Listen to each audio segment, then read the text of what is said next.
Hello and welcome to the Community Shares of Illinois interview sessions, the podcast where we give our members a chance to talk about their wonderful organizations and the meaningful work that they're doing. With us today, we have Becca Obuchowski from Community Choices. How are you today, Becca? I'm doing really good. Thanks for having me on. Well, thank you for coming on. And so to kick things off, I'll just ask, how long have you been with Community Choices? I have been here just a little over 7 years. I started in the summer of 2016. And yeah, I took over for the founding director of the organization when she moved out to Portland and actually was going to run a larger organization. So I've been sort of leading things since then. Oh, great. Nice long experience. Yeah. And so just in case any of our listeners or viewers aren't familiar, do you want to maybe tell us a little bit about what Community Choices does? Sure. So we are a service provider for adults with intellectual and developmental disabilities. And we're a little bit of a unique organization because we're organized as a human services cooperative. And this was really because of sort of how we started, which was from a group of parents who got together and were sort of dissatisfied with the services that were available.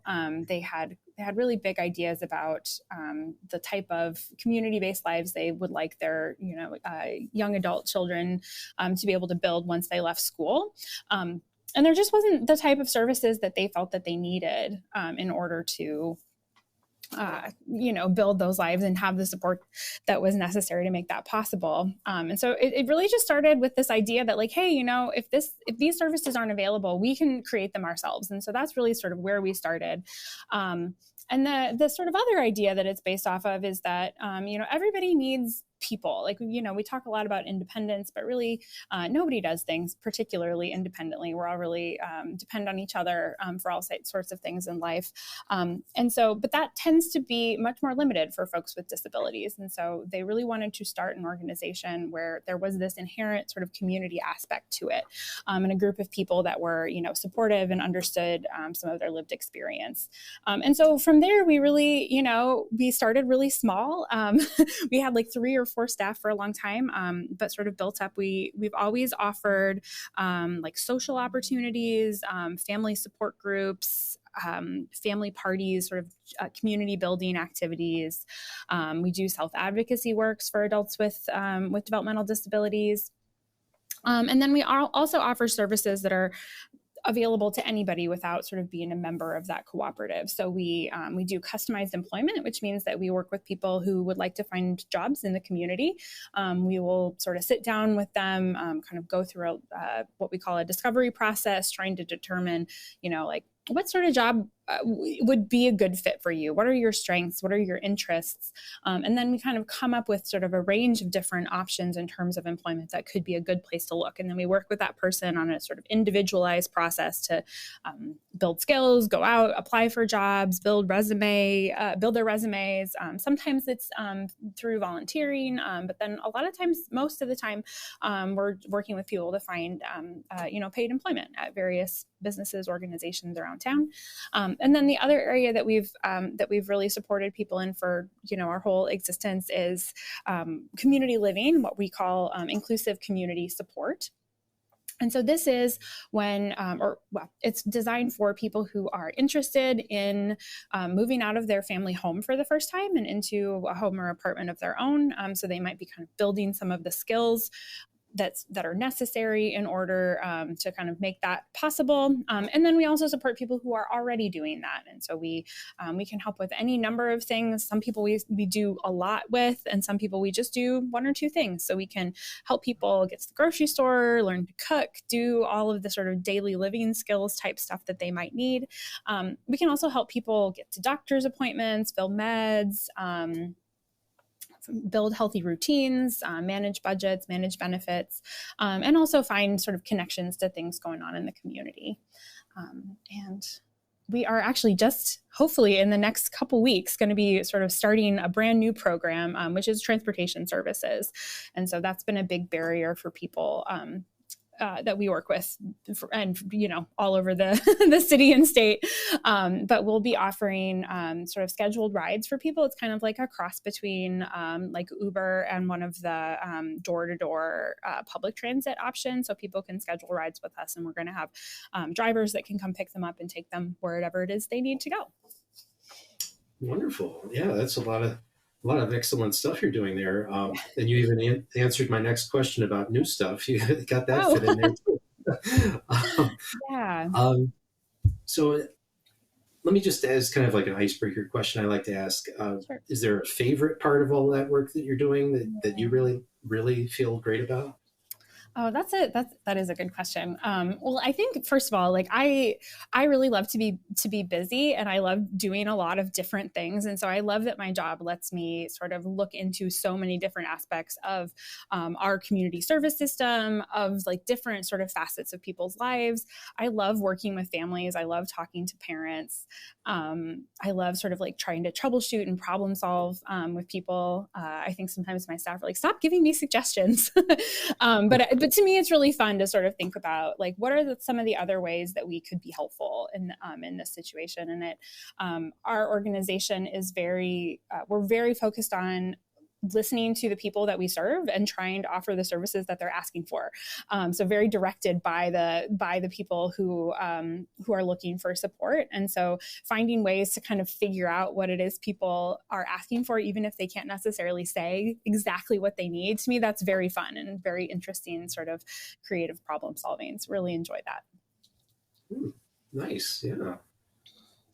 It's nice to see you like to be on your toes. Yeah. Yeah. And it's interesting work. I always kind of like that, I never quite know exactly what someone's going to ask when they pop into my office or call me on the phone. And to me, that's kind of exciting. It keeps my job interesting from day to day. Good. And then I'll do kind of the shameless self promotion part here and ask, do you have a favorite part of being a member of Community Shares of Illinois? Yeah, absolutely. So we are a relatively new member of Community Shares. I think this is maybe our second year being part of the group. And I think one thing that I have really appreciated about it is that we are a relatively young organization, and we were pretty small for a lot of the time that we've been around, and we've really grown a lot in the last 5 to 7 years. And so I think part of our sort of challenge with fundraising and just helping people know all of the services that we have available is that people just didn't know who we were. We just didn't have a very big reach.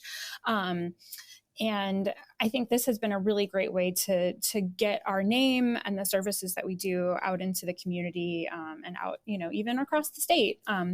So it's nice. It feels like a really great group of people to be part of. It's also really nice to kind of hear from other organizations and the ways that they've used your services. And I'm always curious about well, how do other people, get the word out about their services? How are other people sort of approaching, development and fundraising and all of that? And so it's been, I think, both for the community aspect, just as well as having a community as a organization. It's been really wonderful. Right. Well, we're glad to have you as part of our community. And so then to kind of close things out, I'll give you a chance if there's anything you want to say to potential donors out there as far as what donations or even volunteering can help you with. Please feel free and tell us. Great. Well, I think first of all, we're still a pretty small organization, which means that the fundraising dollars that we bring in go directly to pay for services with people. Our staff, just as of last Friday, we are up to 16 people because I got some new drivers hired, and so that's been a big area of growth for us. And having the sort of the financial security of particularly ongoing donors, where people have committed to supporting us for through their paychecks for a year, for example, is one of the things that makes us feel comfortable sort of building our services and offering more things.